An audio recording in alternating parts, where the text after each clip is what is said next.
Good evening, Belize. I'm Shane Williams with this week's exciting edition of Sports Monday.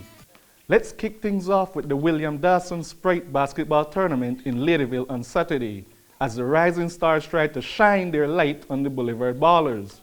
Here we see Aaron Johnson with an aggressive offensive rebound and put back to give the Ballers an early lead.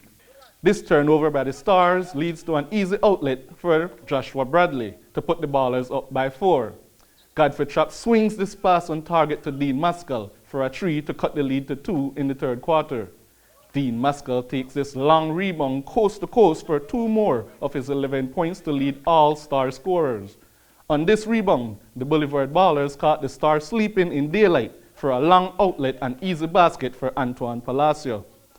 Ballers closed out the win with more fast break action in the fourth quarter as Joshua Bradley scores another pair of his 22 points here on this layup in traffic.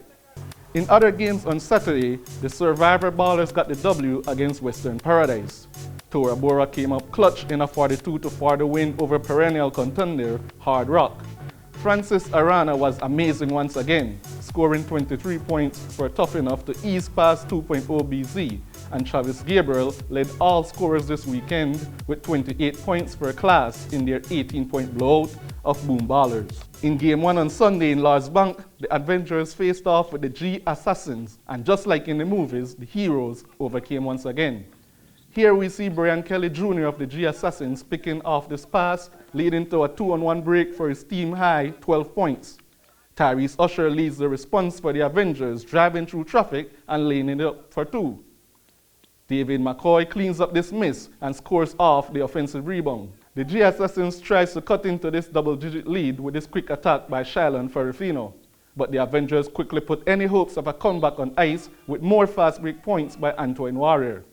And David McCoy, who led all scorers with 14 points, throws in another 2. At the end of regulation, the Avengers had the game by a final score of 46-34. In other games on Sunday, Trenchtown needed all of Giovanni Braster's 15 points to hold off Ayan Rene and Team Nash for a 42-40 victory. Godspeed couldn't keep up with Don Juan in a low-scoring affair that finished with the Dons on top 33-22. The IG Ballers put on a show and secured an easy 21-point win over Sunset Warriors.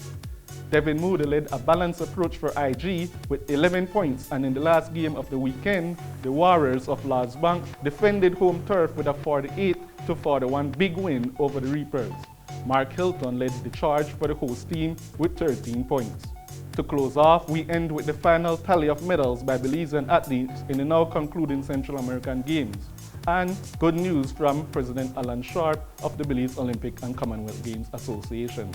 Now, going forward through the year and what has been happening so far, and to finish off, we still have a budget of about over $900,000, of which is being spent on these national federations directly. That means we're either giving it directly to them to travel towards coaching or through some type of scholarship program, and that's just for the year 2025.